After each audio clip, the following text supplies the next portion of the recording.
En introduction, j'ai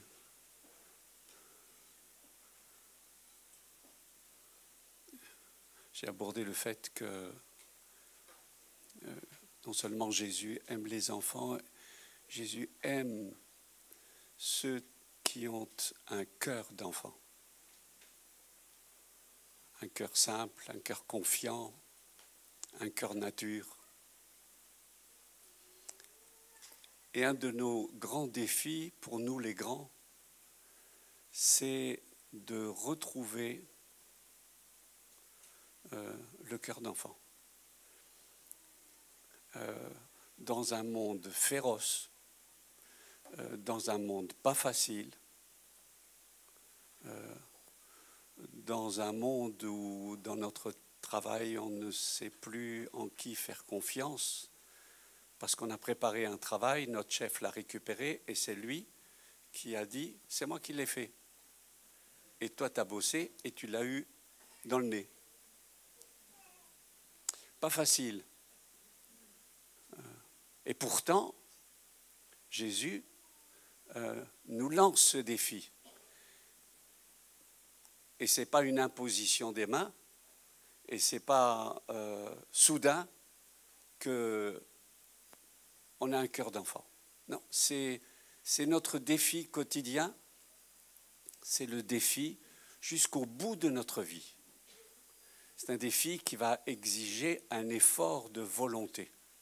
Et je reprends Luc 2, ce n'est pas ma voix, ce n'est pas la voix d'un théologien ou de ce que j'ai appris dans un bouquin, c'est ce que la parole de Dieu dit, les anges déclarent, on le retrouve dans certaines traductions, paix sur la terre aux hommes, et aux hommes en termes généraux, les hommes, les femmes, hein, aux hommes de bonne volonté. Ta volonté déterminante. La volonté de cette syro-phénicienne, une petite dame qui n'appartenait pas à Israël, qui savait que Jésus faisait des miracles et qu'il délivrait, et il est venu. Elle est venue poussée par son cœur et sa volonté et son désespoir et son amour pour son enfant. Et elle était tenace, elle était collante. Elle s'est accrochée, même quand les disciples l'ont repoussée. Même quand Jésus lui a dit non, non. Même quand Dieu dit non, on sait qu'il a un cœur d'amour. Et donc, on peut continuer à insister. Il y a des gens qui disent, ils écoutent non et ils s'en vont. Pas les enfants. Les enfants ne sont pas comme ça. Vous leur dites non, ils reviennent. Vous leur dites non, ils s'accrochent. Ils vous collent jusqu'à ce que vous disiez oui. Ils sont forts, ils sont forts. Donc à nous à retrouver. C'est un défi. C'est un défi. Ce sera un défi de tous les jours. C'est ton défi. Ce n'est pas le mien. Là où tu es, c'est ton endroit.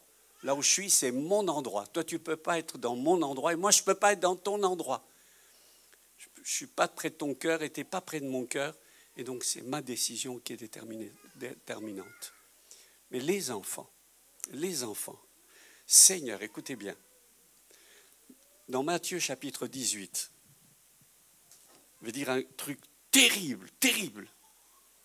Jésus dit, si on scandalise, hein, si on fait trébucher, allez, je vous la traduis du grec au français de la ferme de Moncel, si tu mets une peau de banane sur un petit pour le faire déraper, c'est ce que Jésus dit. Prends-toi une corde et une pierre et va te jeter dans la mer. Vaut mieux pour toi parce que ce qui se passera de l'autre côté, ça sera pire que pire. Ça veut dire que Dieu est très attentif aux enfants, aux petits, aux fragiles, aux faibles. Pourquoi ? Parce que les petits, puisqu'ils sont nature, facilement, ils peuvent se faire salir, souiller. Croyez-moi, ce qui se passe à la télé, ces images violentes, c'est dans un projet de destruction des petits. Vous croyez blindés, mais eux, ils ramassent parce que ce sont des petites éponges. Et ils voient tout, ils absorbent tout. Vos conversations, vos petites bagarres. Pendant que le petit de 2 ans, il est sur le pot et qu'il lit le journal Le Monde ou le Financial Times, de temps en temps, il baisse le journal et il t'entend. Écoute bien, tu es responsable. Et de l'autre côté, quand tu passeras de l'autre côté, le jugement sera terrible.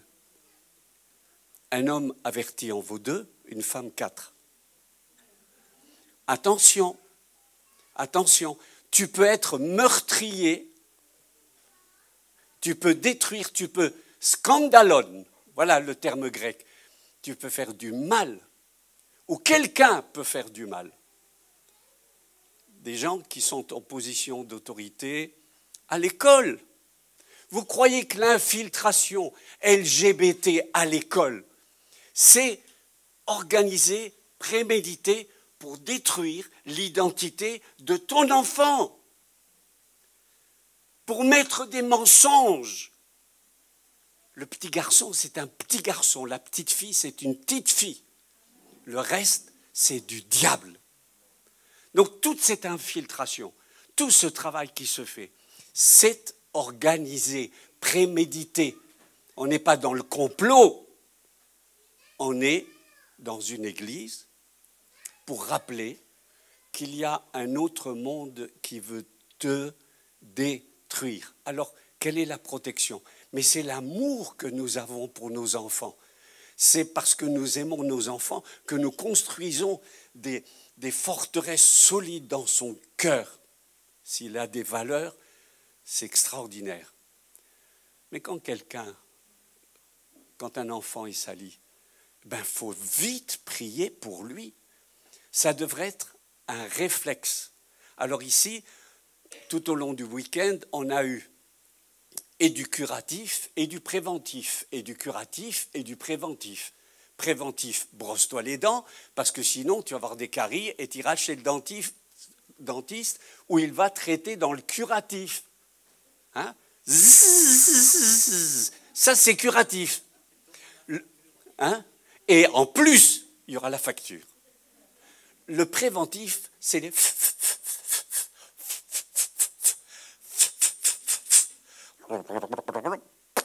Voilà. Ça fait pas mal.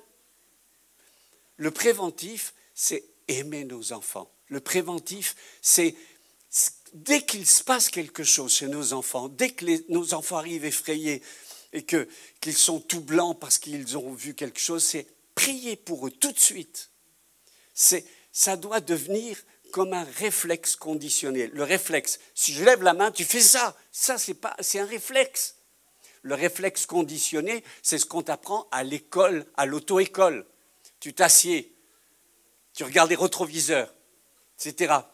Ton siège, etc. Et puis tu démarres, puis tu accélères, et puis tu embrayes tout doucement, etc. Et tu passes ta vitesse. Et ça en fait des choses. Ce sont des réflexes qu'on t'a appris à répéter jusqu'à ce qu'ils deviennent conditionnés, à tel point que maintenant tu le fais, tu ne te rends même pas compte.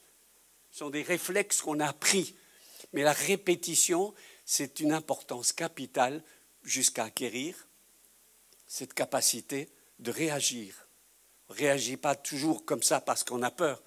On doit apprendre à réagir dans la prière, tout de suite. Tout de suite. La première des choses, tu prends ton iPhone, Jésus, aide-moi. Et Jésus te dit, est-ce que c'est le bon numéro?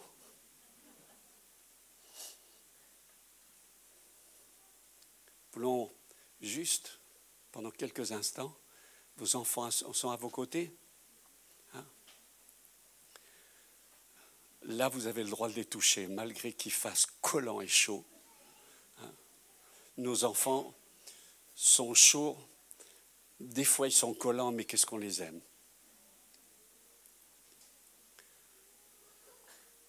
Vous êtes leur protection. Vous êtes leur bénédiction. Si vous êtes croyant, encore plus. Les mamans venaient vers Jésus et ils amenaient les enfants. Et vous l'avez peut-être entendu, je l'ai peut-être déjà dit, vos enfants sont des éponges. Ils absorbent tout. Ils sont rapides.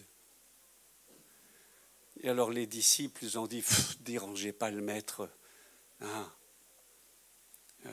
Jésus dit, non, laissez-les-moi, laissez-les-moi. Plusieurs fois dans les évangiles, on voit que Jésus les touche. Ça, c'est de l'affection. C'est toucher avec respect, toucher avec amour.